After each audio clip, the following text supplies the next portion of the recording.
नमस्कार दोस्तों, स्वागत है आपका स्टडी फॉर सिविल सर्विसेज में। यूपी पीएससी का जो आरओ का एग्जाम होने वाला है प्री का 27 जुलाई 2025 को, और यूपी पीसीएस 2025 का जो प्री वाला होने वाला है 12 अक्टूबर 2025 को। इन दोनों एग्जाम के लिए कई सारे फ्री इनिशिएटिव मैंने अनाउंस किए थे और सारा कमिटमेंट पूरा किया जाएगा। एक बार कमिटमेंट कर दिया तो पूरा करके रहता है स्टडी फॉर सिविल सर्विसेज। पिक्स का रिवीजन हमने चालू कर दिया है telegram channel study for civil services में, बिल्कुल फ्री में 3 बार पिक दी जाएंगी, उनको आप देखते रहिए। उसके अलावा प्रीवियस ईयर क्वेश्चन पेपर वगैरह, पीडीएफ वगैरह बहुत सारी चीजें उसमें मिलती हैं। तो study for civil services telegram join करके रखें और आगे भी ज्वाइन रहें जब तक सिलेक्शन वगैरह नहीं हो रहा है। फ्री क्विज की प्रैक्टिस करने के लिए एससीएस डेली क्विज में डेली 25 क्वेश्चन दिए जा रहे हैं। पिछले 6.5 साल से कई सारे एसडीएम, डीएसपी, आरओ, बीओ, कई पीसीएस के लोग उससे टॉपर्स तक उससे निकल चुके हैं, रैंक 1, 2 तक। ठीक है। इसके अलावा ओनली करंट अफेयर हमारा चैनल है, ओनली करंट अफेयर।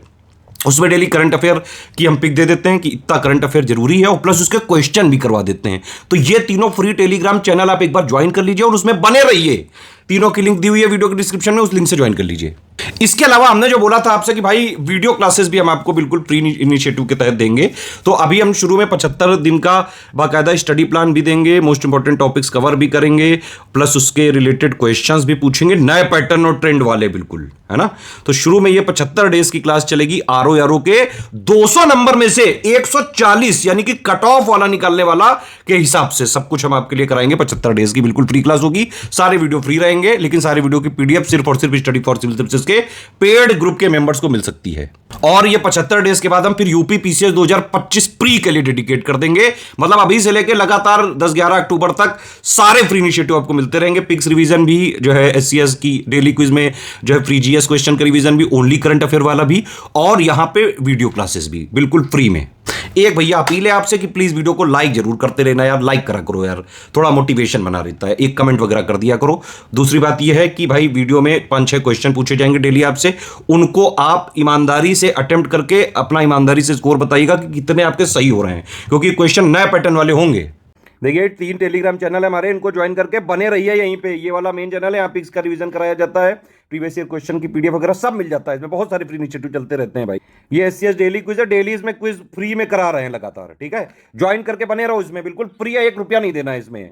ये करंट अफेयर वाला चैनल है, डेली करंट अफेयर पढ़ो भी और उसकी प्रैक्टिस भी बिल्कुल फ्री में करो। तो फ्री इनिशिएटिव फॉलो करने वाले स्टूडेंट इस तरह से जो है आप तैयारी करते रहे। बाकी जिनके पास थोड़ी सी फाइनेंशियल फिजिबिलिटी है और लास्ट में सिर्फ और सिर्फ सिलेक्शन का उनका टारगेट है, कट ऑफ निकालने का टारगेट है अगर आपका, तो चाहे आपका आरओ वाला एग्जाम हो, चाहे पीसीएस वाला एग्जाम हो प्री का, दोनों के लिए आपको 3 चीजें करनी है। एससीएस का पेड ग्रुप आप ज्वाइन करिए, एससीएस का सिलेक्शन मटेरियल से और प्लस जो रिकॉर्डेड वीडियो पेड ग्रुप में दिए गए हैं सिर्फ उनसे पढ़ लीजिए। ठीक है, उसके बाद आप प्रैक्टिस कर लें एससीएस पेड क्विज और एससीएस टेस्ट सीरीज से।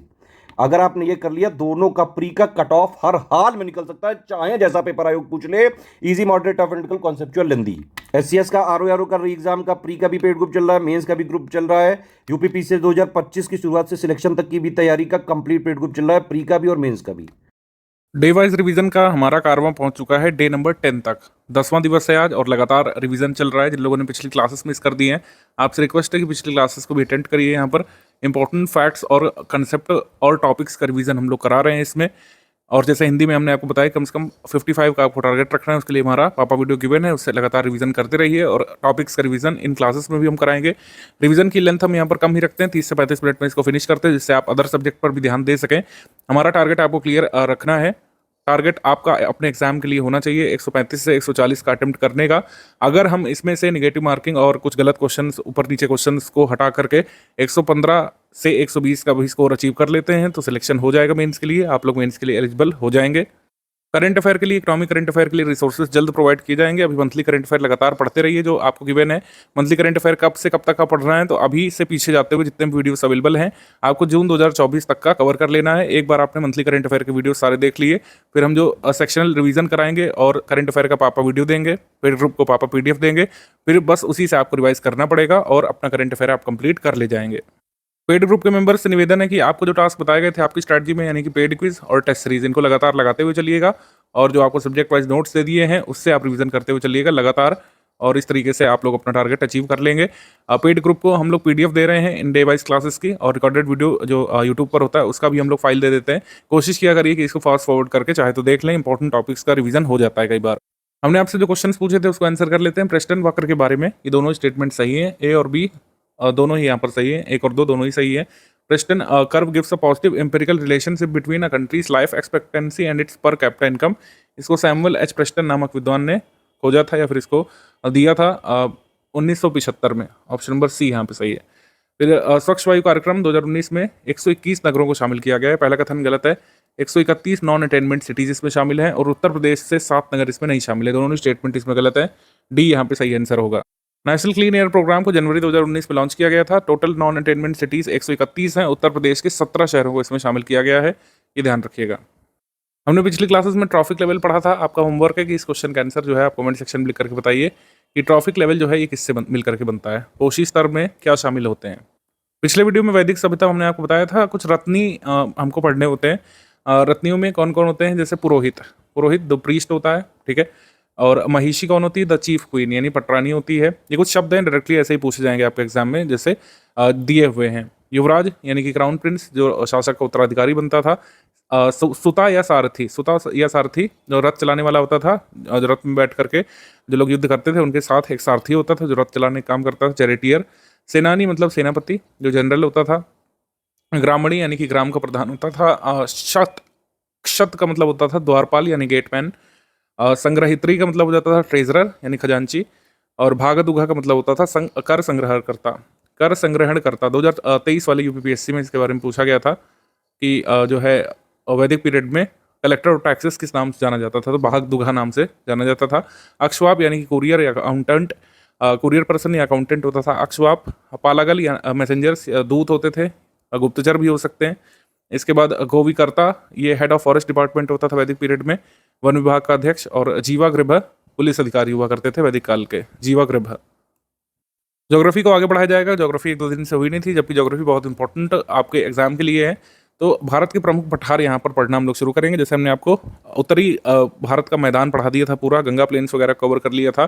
तो जहाँ पर उत्तरी भारत के मैदान खत्म हो जाएंगे तो उत्तर प्रदेश के नीचे से और हम लोग कह सकते हैं मध्य प्रदेश के नर्दन भाग के नीचे से नर्मदा बेसिकली जहाँ पर बहती है, नर्मदा के आपके सदर्न रीजन से यहाँ पर पठारी क्षेत्र की शुरुआत हो जाती है, ठीक है। तो कई सारे पठार हमको स्टडी करने हैं। हमारा टॉपिक है आज का भारत के प्रमुख पठार हमको स्टडी करने हैं। और इसमें सबसे बड़ा जो रीजन हम लोग कवर कर लेंगे जिसमें कई सारे पठार आ जाएंगे, पेनिनसुलर ब्लॉक यानी कि प्रायद्वीपीय भारत का पठार।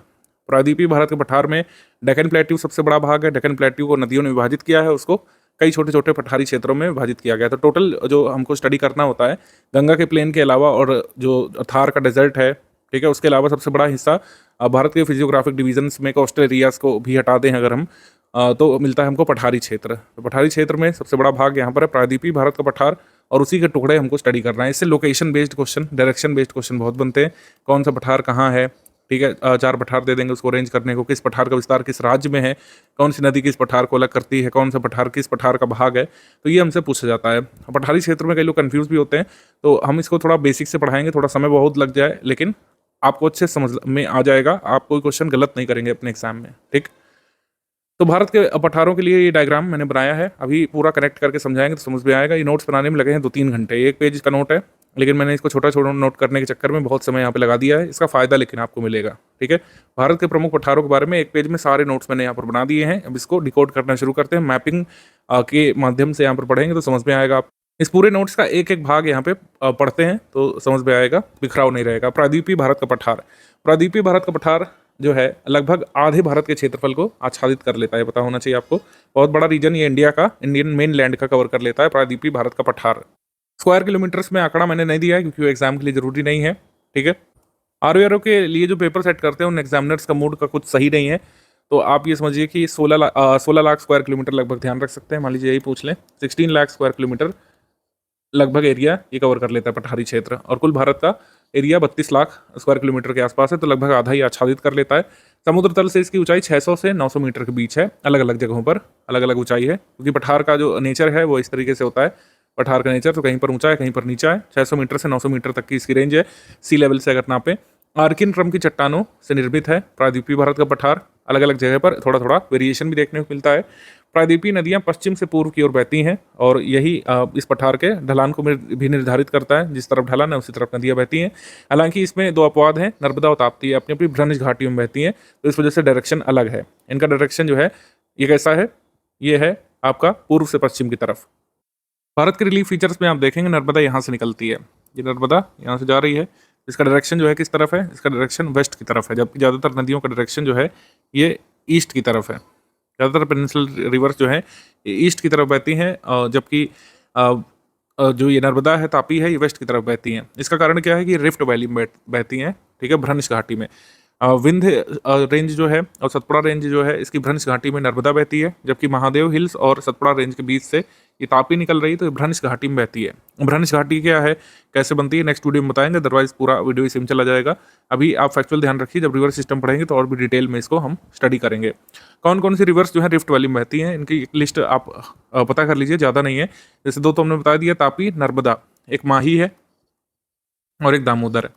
ये नदियाँ भ्रंश घाटी में बहती हैं। आपसे एग्जाम पूछ लेंगे, कई बार पूछ भी चुके हैं कि कौन कौन सी नदियाँ जो है रिफ्ट वैली में बहती हैं। भ्रंश घाटी में बहने वाली नदी है माही, दामोदर, नर्मदा, तापी। तो पठारी भाग में प्रायद्वीपीय नदियाँ जो है पश्चिम से पूर्व की ओर बहती हैं। इसका अपवाद यानी एक्सेप्शनल केस है नर्मदा और तापी, जो हमने आपको मैप पे दिखाई दिया है, ठीक। अब प्रायद्वीपीय भारत के पठार के कई सारे डिवीजन्स हैं, प्रायद्वीपीय भारत के पठार के कई सारे डिवीजन्स हैं, इसको हम देख लेते हैं। तो प्रायद्वीपीय पठार के भाग कौन से हैं, मेवाड़ और मारवाड़ के पठार, मेवाड़ और मारवाड़ प्लेट्यू। यहाँ पर मेवाड़ प्लेट्यू जो है अरावली के पश्चिम में पाया जाता है, अरावली के पश्चिम में, जबकि मारवाड़ पठार जो है अरावली के पूर्व में पाया जाएगा। ये पूर्व पश्चिम, थोड़ा सा डायरेक्शन का इसमें भान रखना है, क्योंकि डायरेक्शन बेस्ड सवाल आपसे आर में आ सकता है कि आप क्रम से लगाइए कौन सा प्लेट्यू कहाँ पड़ेगा, ठीक है। तो अरावली के पश्चिम में पड़ता है, वेस्टर्न साइड में मेवाड़ का पठार, जबकि अरावली के पूर्व में पड़ता है यहाँ पे मारवाड़ का पठार। सैंडस्टोन, शेल और लाइमस्टोन से मिलकर के बना है। ये पहाड़ कम ऊंचे हैं, मतलब थोड़ी थोड़ी ऊंचाई देखने को मिलती है। इसको रोलिंग प्लेन बोलते हैं, जहाँ पर जो प्लेन एरिया है कहीं पर थोड़ा थोड़ा ऊंचा होता है, उसको हम लोग रोलिंग प्लेन बोलते हैं। तो ये मेवाड़ और मारवाड़ के पठार रोलिंग प्लेन के उदाहरण हैं, ठीक। अब प्रायद्वीपीय भारत के पठार का एक जो डिवीजन है वो है सेंट्रल हाईलैंड, यानी मध्य भारत का पठार। मध्य भारत के पठार की अगर हम बात करें तो इस यहाँ पर घना वनस्पति पाया जाता है। यहाँ पर बैड लैंड टोपोग्राफी देखने को मिलती है, जो कि चंबल रिवर जैसे बनाती है बैडलैंड टोपोग्राफी, बीहड़ बनाती है चंबल, उसको बैडलैंड टोपोग्राफी बोलते हैं। अधिकतर भाग चंबल नदी के बेसिन के अंतर्गत आता है। सेंट्रल हाईलैंड यानी मध्य भारत का पठार या मध्य उच्च भूमि आप कह सकते हैं, मध्य उच्च भूमि ये जो है बैडलैंड टोपोग्राफी के लिए जानी जाती है और चंबल नदी बेसिन के अंतर्गत ज़्यादातर रीजन आता है। घना वनस्पति यहाँ पर देखने को मिलता है। यहाँ पर डकैत वगैरह पहले रहा करते थे मध्य भारत की उच्च भूमि क्षेत्र में। इसके अलावा एक डिवीज़न जो है बुंदेलखंड की अपलैंड है, बुंदेलखंड उच्च भूमि, ये ग्रेनाइट और नीस से मिलकर के बनी है। कई गहरी घाटियाँ यहाँ पर देखने को मिलती है। यहाँ पर सेनाइल टोपोग्राफी देखने को मिलती है बुंदेलखंड के पठार रीजन में। ज़्यादातर पार्ट यहाँ पर कल्टीवेशन के लिए अनफिट है, थोड़ी बहुत तिलहन दलहन फसलें होती हैं इरिगेशन के माध्यम से, अदरवाइज बुंदेलखंड हाईलैंड्स में इरिगेशन फैसिलिटीज़ नहीं है। इसमें 5 डिस्ट्रिक्ट उत्तर प्रदेश के, 4 डिस्ट्रिक्ट एमपी के आते हैं बुंदेलखंड उच्च भूमि के क्षेत्र में। ये हम यूपी जीके में और भी डिटेल में पढ़ चुके हैं, ठीक है। मालवा के पठार के बारे में बात करें, मालवा का पठार भी एक डिवीज़न है आपका प्रायद्वीपीय भारत के पठार का। यहाँ पर 2 ड्रेनेज सिस्टम है। मालवा के पठार में 2 ड्रेनेज सिस्टम देखने को मिलते हैं। एक अरेबियन सी में जाने वाली नदियों का ड्रेनेज सिस्टम है, माही, नर्मदा और तापी का, ठीक है। ये रिफ्ट घाटी में, भ्रंश घाटी में बहने वाली नदियाँ हैं। बे ऑफ बंगाल रिवर सिस्टम की नदियाँ, चंबल, बेतवा जो यमुना की सहायक नदी है वो इसमें शामिल है। और ये पार्ट जो है ब्लैक सॉइल से कवर्ड है। मालवा का पठार, मालवा का पठार जो है ब्लैक सॉइल से कवर्ड है, ध्यान रखिएगा। मालवा के पठार के बाद प्रायद्वीपीय भारत के पठार का एक और भाग है यहाँ पर बघेलखंड का पठार। बघेलखंड का पठार सोन नदी की उत्तरी सीमा पर स्थित है। ये सोन नदी के उत्तरी क्षेत्र में, इसका मध्य भाग सोन नदी और महानदी के बीच वाटर डिवाइड का काम करता है। तो Baghelkhand plateau cause a water divide between Son and Mahanadi, Son river और महानदी के बीच वाटर डिवाइड का काम करता है यहाँ पर बघेलखंड का पठार। इसके बाद छोटा नागपुर का पठार, छोटा नागपुर का पठार एक बड़ा रीजन कवर करता है। झारखंड, छत्तीसगढ़, पश्चिम बंगाल, बिहार, उड़ीसा वाला रीजन ये कवर करता है छोटा नागपुर प्लेट्यू। छोटा नागपुर के पठारी क्षेत्र में बहने वाली नदियाँ कौन कौन सी हैं, दामोदर, सुवर्ण रेखा, दक्षिणी उत्तरी कोयल रिवर, बड़ाकर रिवर, ठीक है, साउथ कोयल रिवर, ठीक है, बड़ाकर रिवर। गोंडवाना क्रम की चट्टानें यहाँ पर देखने को मिलती हैं। तो कोल डिपॉजिट्स भी आपको यहाँ पर देखने को मिलेगा छोटा नागपुर प्लेट्यू में।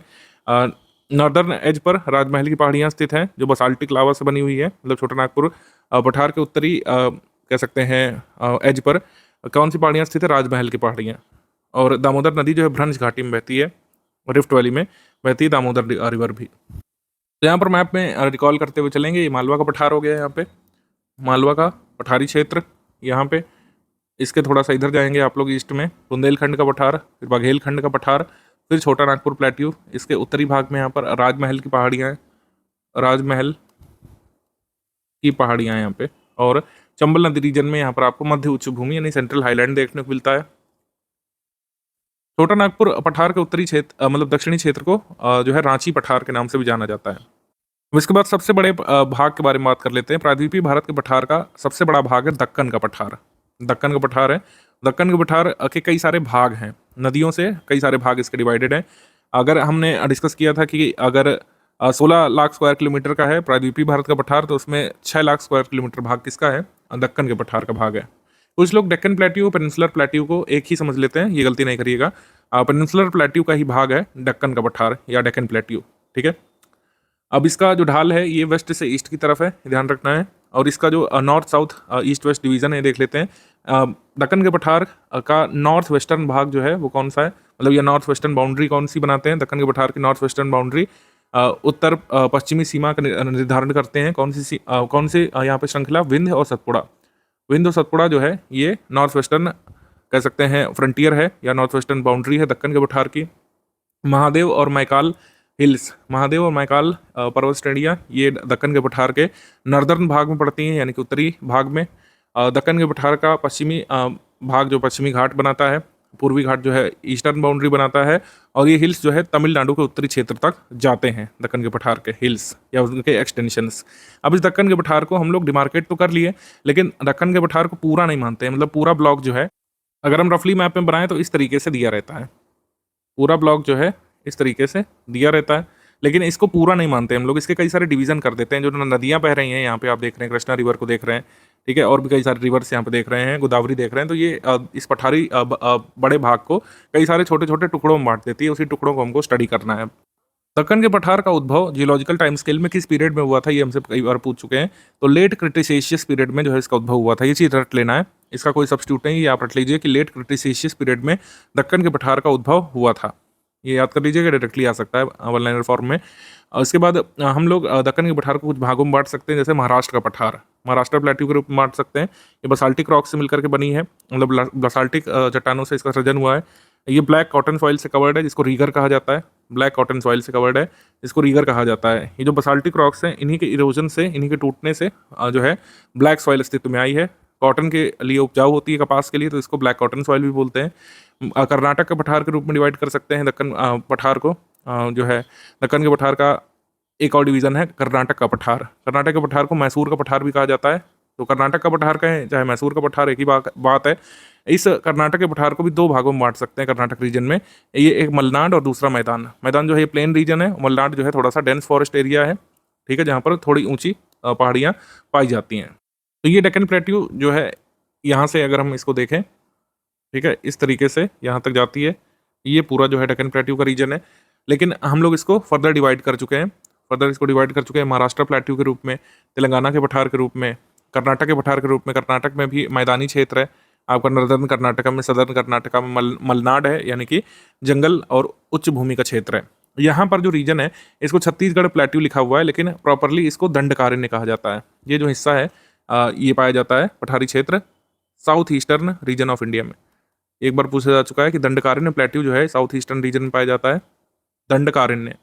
दंडकारण्य का जो पठारी क्षेत्र है इसमें कौन कौन से राज्य आ जाते हैं, ये हमसे एग्जाम में कई बार पूछ चुके हैं। तो दंडकारण्य के पठार में तेलंगाना, आंध्र प्रदेश, ओडिशा और छत्तीसगढ़ के कुछ रीजन्स आ जाते हैं। या फिर आपसे ऐसे पूछ लेंगे कि दंडकारण्य प्लेट्यू जो है इनका स्प्रेड किस राज्य में है? तेलंगाना, आंध्र प्रदेश, ओडिशा और छत्तीसगढ़ में है, बिहार में नहीं है, ध्यान रखिएगा, वेस्ट बंगाल में नहीं है दंडकारण्य का पठार।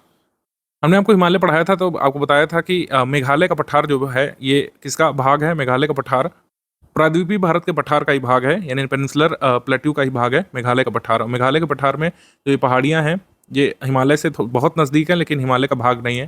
जैसे गारो, खासी, जयंतिया और मिकीर की पहाड़ियाँ, गारो, खासी, जयंतिया और मिकीर हिल्स मैंने बताया भी था, ये किसका भाग है? पेनिनसुलर प्लेट्यू या फिर कह सकते हैं मेघालय प्लेट्यू का भाग है। और क्वार्टजाइट, शेल और शिस्ट की बनी हुई चट्टानें यहाँ पर देखने को मिलती हैं, जबकि हिमालयन जो श्रेणी है अरुणाचल प्रदेश में पड़ती हैं और म्यांमार बॉर्डर पर हैं, उनका फॉर्मेशन अलग है।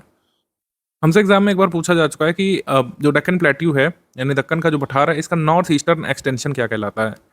उत्तर पूर्वी जो विस्तार है दक्कन के पठार का वो कहलाता है कार्बी आंगलोंग का पठार।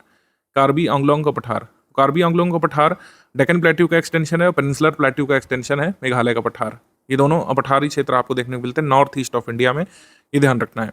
तेलंगाना के पठार के बारे में बात करें तो तेलंगाना के पठार आपको कह सकते हैं कर्नाटक के पठार से अलग करने वाली दो नदियां हैं, कृष्णा और गोदावरी। अब कुछ यहाँ पे श्रेणियाँ पढ़ रही हैं, जैसे विंध्य, इसके बारे में पढ़ना जरूरी है, और सतपुड़ा पढ़ना जरूरी है। ये दो महत्वपूर्ण श्रेणी है। इसके बाद सीधे जो छोटे छोटे हिल्स हैं उसको भी हम लोग स्टडी करेंगे। विंध्य श्रेणी के बारे में बात करें तो ये सेडिमेंट्री रॉक से बनी हुई श्रेणी है, एक रेजिडुअल ब्लॉक माउंटेन है। जैसे आपसे पूछे विंध्य श्रेणी जो है किस प्रकार का माउंटेन है, तो ये अवशिष्ट ब्रंशोत्थ पर्वत है, यानी कि रेसिडुअरी ब्लॉक माउंटेन है। ये एग्जाम में आ सकता है। ब्लॉक माउंटेन दिया हो तो सही है, वो भी सही है। अगर रेसिडुअरी या रेसिडुअल ब्लॉक माउंटेन दिया तो भी सही है। गैंगेटिक प्लेन रीजन को, यानी कि इंडो गैंगेटिक प्लेन, उत्तरी गंगा का जो मैदानी क्षेत्र है उसको दक्कन रीजन से अलग करने वाली ये श्रेणी है विंध्य श्रेणी। और सैंडस्टोन का रिसोर्स है, ज़्यादातर जो बलुआ पत्थर निकाला जाता है उद्योग के लिए वो यहीं से निकाला जाता है। अमरकंटक जो है, जहाँ से नर्मदा और सोन का उद्भव हुआ है नदियों का, अमरकंटक विंध्य श्रेणी का ही भाग है। Northern chain extends eastwards as Bhander plateau and Kaimur range. जो नर्दर्न एक्सटेंशन है विंध्य श्रेणी का वही भांडेर के पठार के रूप में और कैमूर रेंज के रूप में देखने को मिलता है उत्तर प्रदेश और बिहार वाले रीजन में। जो कैमूर रेंज है एक्चुअली जो है ये नर्दर्न चेंज है विंध्य श्रेणी की ही, विंध्य श्रेणी की ही नर्दर्न चेन है यहाँ पर कैमूर रेंज, ये ध्यान रखना है। और भांडेर की पठार, भांडेर का पठारी क्षेत्र। विंध्य श्रेणी से कौन कौन सी नदियाँ निकलती हैं? चंबल, बेतवा, केन, टोन्स, काली, सिंध और धसान रिवर, ये याद रख लेंगे आप लोग। उसके बाद सतपुड़ा की श्रेणी के बारे में बात करें तो सबसे ऊंची चोटी जो है धूपगढ़ है, ठीक है, धूपगढ़ पश्चिमी दक्कन के पठार का भाग है, ये ध्यान रखना है। सतपुड़ा श्रेणी फोल्डिंग और अपलिफ्ट से मिलकर के बना है। तो सतपुड़ा का उद्भव हुआ है फोल्डिंग यानी मोड़दार पर्वत के रूप में, ठीक है, मोड़दार पर्वत के रूप में हुआ है। तो ये एक फोल्ड माउंटेन है, ब्लॉक माउंटेन नहीं है। और सतपुड़ा श्रेणी का एक्सटेंशन कहाँ पे है? मध्य प्रदेश, महाराष्ट्र, छत्तीसगढ़, गुजरात में। बॉक्साइट काफ़ी प्रचुर मात्रा में सतपुड़ा श्रेणी में पाया जाता है मिनरल के रूप में। नर्मदा और तापी के बीच वाटर डिवाइड का काम करता है सतपुड़ा श्रेणी, सतपुड़ा रेंज। और महादेव, मैकाल और राजपीपला की पहाड़ियाँ जो है इससे जुड़ी हुई हैं, या फिर इसका मतलब जो है इसी से जुड़ी हैं या इसका एक्सटेंशन है। हम लोग कह सकते हैं महादेव, मैकाल, राजपीपला, इसके आसपास पहाड़ियाँ पाई जाती हैं। मुझे लगता है कि मैप के हिसाब से ओवरऑल अंडरस्टैंडिंग आपकी प्लेट्यू रीजन की बन गई है। अब हम यहाँ पर पहाड़ी क्षेत्र नेक्स्ट वीडियो से अच्छे से पढ़ सकते हैं और इसका जो लोकेशन वगैरह है वो भी आपको समझ में आने लगेगा, ठीक है। एक बार गंगा के मैदान, पठारी क्षेत्र कवर हो गए, फिर आपको मेजर चीज़ें समझ में आने लगती हैं, ठीक है। देखिए, इंसानों में अगर किसी के बाल में डैंड्रफ पड़ जाता है तो ना केवल देखने में बहुत गंदा लगता है बल्कि उसके बाल भी झड़ने लगते हैं। Oh my God! आदमियों में औरतों की तुलना में ये समस्या ज़्यादा देखने को मिलती है। तो अगले 5 मिनट में हम ये समझने की कोशिश करेंगे कि ये डैंड्रफ किसकी वजह से होता है और इसके बचने के संभावित तरीके कौन से हो सकते हैं। अभी मजा आएगा ना भिड़ो। डैंड्रफ एक फंगस की वजह से होता है जिसका नाम आप स्क्रीन के ऊपर देख सकते हो, मेलासीजा ग्लोबोसा। हमारी स्किन के अंदर में सीबेशियस ग्लैंड पाई जाती है जिसका काम होता है सीबम नाम का एक तैलीय पदार्थ रिलीज करना। आप सुबह सुबह जो नाक के अगल बगल डालडा टाइप का चिपका रहता है उसको जो छुड़ाते हो ना, ये सीबम होता है। क्या बोला तूने? अगर बाल की बात करें और सर की, तो इसका काम होता है हमारे जो बाल हैं उसके आसपास की स्किन को और खुद बाल को सॉफ्ट बनाए रखना। इसीलिए सीबम का रिलीज़ होना बहुत ज़्यादा ज़रूरी होता है। अगर रिलीज़ होना बंद हो जाएगा तो उसके बाद स्किन रूखी सूखी हो जाएगी और साथ ही में आसपास के बाल कमज़ोर होकर टूट जाएंगे, जिसकी वजह से लॉन्ग टर्म में गंजापन भी हो सकता है। समझ रहे हो? समझ रहे हो? समझ रहे हो ना? किसी किसी की स्किन में ये जो फंगस है ये बहुत भारी मात्रा में पाया जाता है। अगर उसके लाइसोजाइम सही से काम कर रहे हैं उस स्किन के, तब तो इनको वहीं पे ढेर कर देगा, नहीं तो ये ज़्यादा संख्या में आपस में मल्टीप्लाई करके अपनी कॉपीज़ बनाते चले जाएंगे। प्रजनन करके बहुत भारी मात्रा में ये फौज इकट्ठी कर देंगे यहाँ पे। और समस्या यहाँ आ जाती है कि ये जो आपका फंगस है इसका मेन खाना ये सीबम ही होता है। पूरी दावत यहाँ पे उड़ाने लगते हैं सब यहाँ पे जैसे ही सीबम रिलीज़ होगा। और जबकि हम लोग क्या करते हैं, सुबह सुबह ये जो नाक के अगल बगल का सीबम है इसको उंगलियों से नहीं तो साबुन लगा के, फेस वॉश लगा के इस तरीके से छुड़ाते हैं। अब आप कहिएगा कि वो सब खा सकते हैं तो हम काहे नहीं खा सकते हैं? क्या बोला तूने? नहीं खाई जा सकती हर चीज़।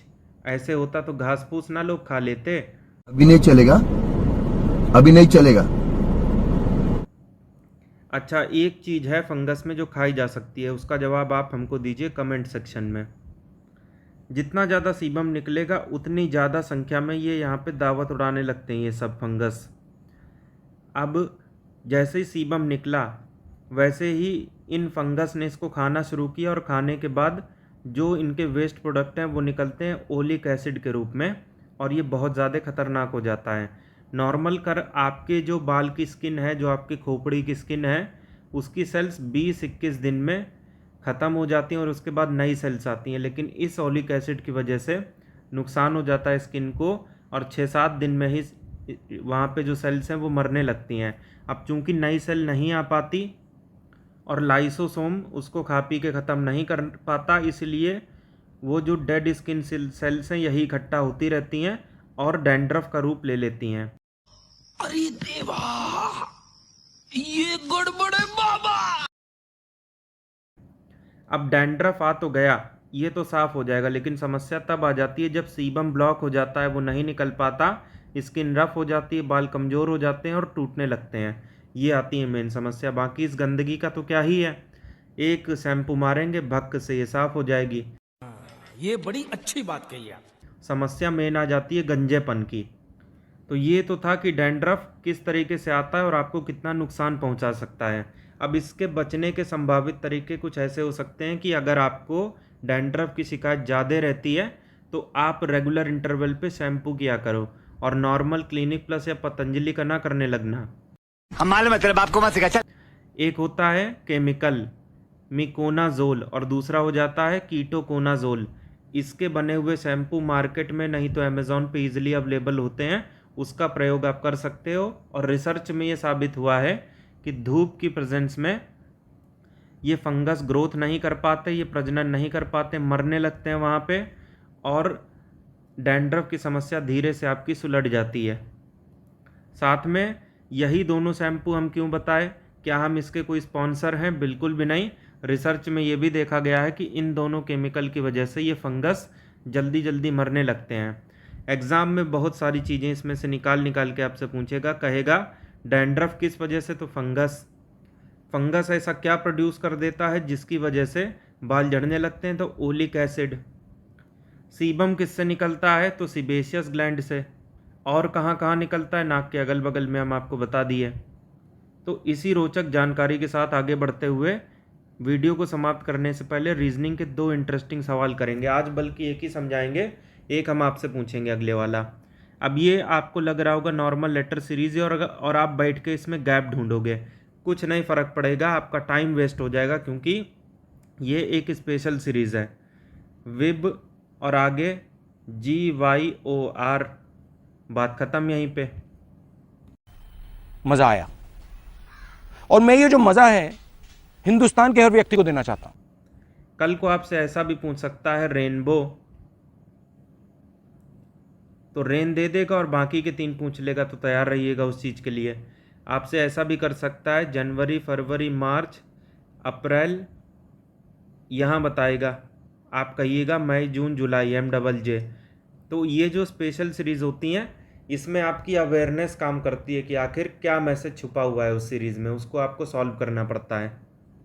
अब ये आप बताइए, आपको अगर पहला या दूसरा वीडियो याद होगा तब हम आपको ये पूरा कंसेप्ट समझा दिए थे और जो भी रिलेटेड चीज़ें हैं वो भी बता दिए थे। अब आप बताइए कि कितने ऐसे कैपिटल लेटर हैं इंग्लिश अल्फ़ाबेट सीरीज़ में जिसके आगे अगर आप शीशा रख दीजिएगा तो ये वैसे के वैसे नज़र आएंगे। टोटल 26 होते हैं, तो इस टाइप के वैसे नज़र आने वाले कितने मिलेंगे, बताइए ज़रा।